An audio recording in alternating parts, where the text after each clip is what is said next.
안녕하세요, 트래블스입니다. 네, 안녕하세요. 드래버러스입니다. 오늘은 저희가 제주도 살면서 제일 많이 받았던 질문 중에 어떻게 하면 제주도에서 렌터카를 잘 빌릴 수 있냐, 싸게 빌릴 수 있냐에 대해서 저희가 한번 소개를 해드릴까 합니다. 네, 그럼 첫 번째 질문부터 바로 시작해 볼게요. 제주도 렌터카 어떻게 하면 싸게 빌릴 수 있는가? 이거에 대해서 한번 답을 부탁드릴게요. 일단 제주도 내에서 렌트카를 빌리는 상황이 있을 때 일단 첫 번째로 저희가 먼저 확인하는 게 이제 제주패스 렌트카라는 어플이 있는데 제주도 내에 한 60개 업체의 가격을 한눈에 볼 수 있게 비교를 해주는 그런 어플이 있어요. 홈페이지에 가셔서 확인하셔도 되고 어플로 확인하셔도 됩니다. 그걸로 봐서 그 시기의 시세를 먼저 파악을 하죠. 거기서 정말 말도 안 되는 싼 가격이다 하면은 빌리셔서 거기서 바로 하셔도 되고, 아니면은 거기서 좀 시세를 파악한 후에 아니면 제주도 내에 쏘카, 딜카, 그린카 이런 카쉐어링 업체들이 되게 좀 인프라를 잘 구축해놨어요. 그쵸. 네. 셔틀도 잘 돼 있고. 네네네. 그래서 쿠폰 같은 것도 많이 뿌리기도 하니까 이제 그런 것도 한 번씩 확인해보고 카쉐어링 서비스를 이용할 때도 있고, 소셜 커머스, 쿠팡, 위메프, 티몬 같은 거 제주 렌트카라고 검색을 하시면 제주 빌리카라는 곳이 있어요. 아, 업체 이름이 빌리카죠? 예, 그죠. 네. 업체 이름이 빌리카라는 업체 이름이 있는데 거기는 이제 약간 차량이 외관이 조금 B급?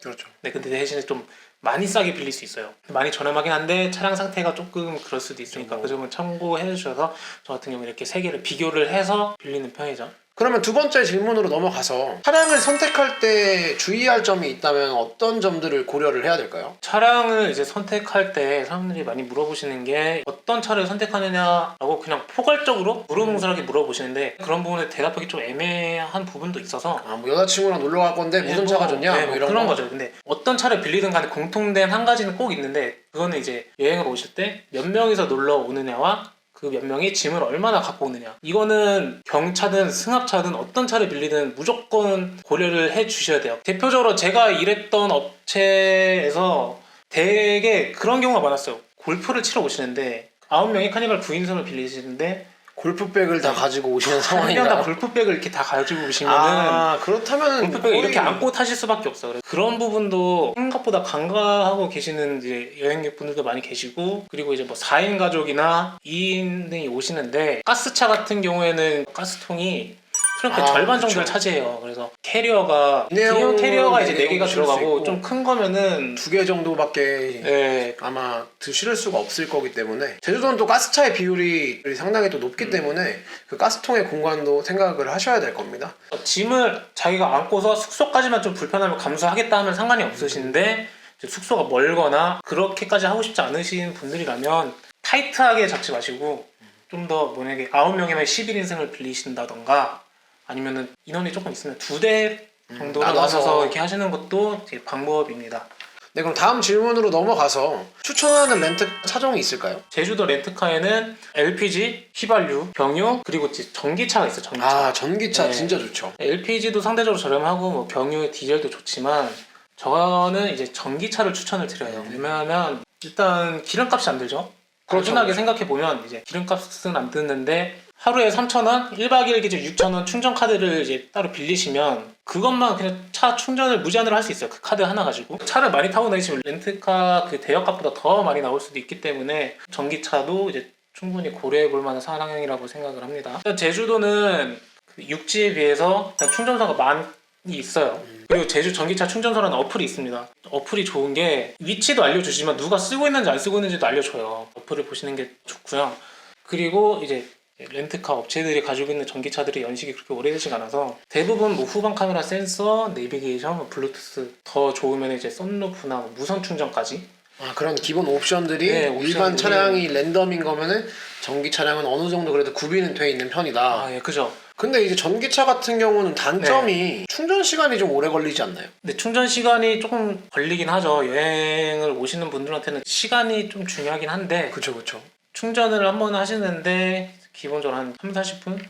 급속 기준으로 이제 3, 40분. 급속 아이오닉 기준이에요. 이거는 현대 아이오닉 차량 기준으로 3-40분. 솔직히 말하면 코나 같은 경우에는 조금 더 걸려요. 그럼 번거로우실 수도 있어요. 만약에 그 근처에 조금 구경할 때나 아니면 식사 시간에 맞춰서 식사할 때나 하시면 이제 편한데 외진 데를 갔다 주변에 아무것도 없다 하면 이제 차 안에서 기다려야 되는 상황이 있을 수도 있으니까. 그러면은 말씀하신 대로 저렴한 대신 그 충전 시간이 또 오래 걸릴 수 있다는 거를 염두를 해야겠네요. 네, 그죠. 전기차를 정리를 한번 해보면 충전 비용이 저렴하고 육주에 비해서 충전소는 많지만 저렴한 대신 시간이 오래 걸리고 주행거리가 짧은 차량들은 자주자주 충전을 해줘야 되는 애로사항이 있다라는 말씀이시죠. 오늘 추천하는 차량으로 이제 전기차에 대해서 어느 정도 말씀을 해주셨는데 차량을 렌트할 때 직접적인 주의할 점 뭐 이렇게 이 부분은 더 고려를 해야 된다 이런 부분은 어떤 게 있을까요?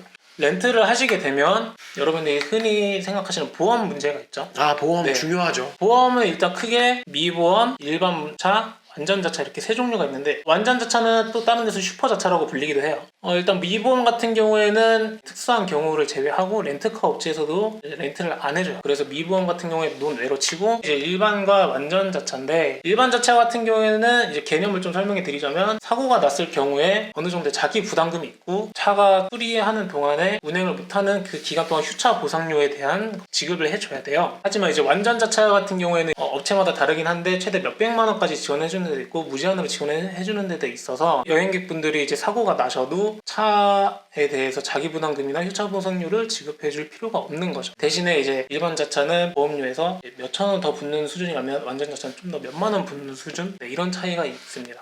여행 즐겁게 오시는 입장이라면 한 1, 2만 원 정도의 차이라면 그래도 완전자차로 보험을 가입을 하시는 게 혹시 모를 사고에 대비를 할 수 있는 내용인 것 같아요. 실질적으로 저도 일반 자차로 렌트를 처음에 제주도 내려왔을 때 했다가 사고가 나고 휴차 보상료에 면책금까지 내니까 그 돈이 27만 원 정도가 나왔던 적이 있어서 또 그 휴차 보상료랑 면책 자기 부담금 같은 경우도 무시할 수 없는 금액이긴 하네요. 네, 그래서 보험에 대해서 좀 더 꼼꼼하게 살펴보실 필요가 있고요. 하지만 여러분 그 완전 자차라고 해서 제 말이 다 정답은 아닙니다.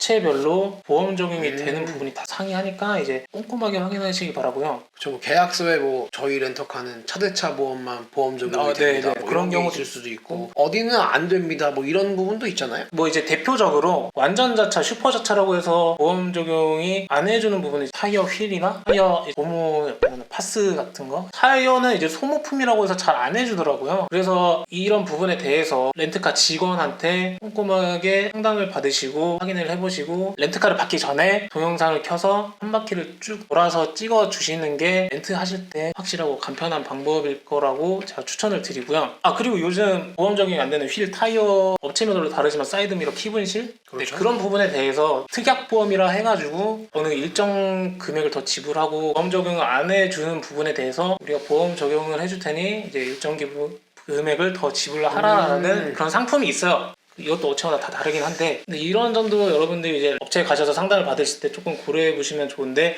저 같은 경우는 이게 좀 상술이죠. 좀 어떻게 보면은 내가 보험 가입하는 이 보장 내용 자체가 완전 자차로 가입을 했는데 이거는 보험 적용이 안 되니 이거에 대한 보험 적용을 받고 싶으면 추가적인 돈을 더 내서 가입을 하라라는 이야기를 한다는 건데 이거는 정말 또 상술이라고 생각해요. 특약보험이라는 게 생긴 지 얼마 안 되긴 했었는데 그 부분에 대해서는 좀 이거는 그냥 돈 얼마 더 받으려는 상술이지 않나? 이거를 왜 완전자차에 그냥 포함을 안 시켜주지? 이런 생각이 들기는 했었어요. 말씀해주신 부분에 대해서 그런 생각을 했었는데 또 추가적으로 확인할 거는 뭐가 있을까요? 추가적으로 확인해야 될 거는 주유량 아니면 충전량을 출발하기 전에 사진을 찍어주시는 게 좋아요. 차량을 받을 때 여행객분들이 하셔야 될 건 꼼꼼한 안내와 차량 외관 동영상, 주유량 사진 이렇게 세 가지 정도. 겨울철이 됐을 때 렌트카 업체에서 체인을 빌려주는 데도 있어요. 제주도는 겨울에 눈이 오면 이제 많이 오거든요. 한 번. 그죠. 진짜 많이 오죠.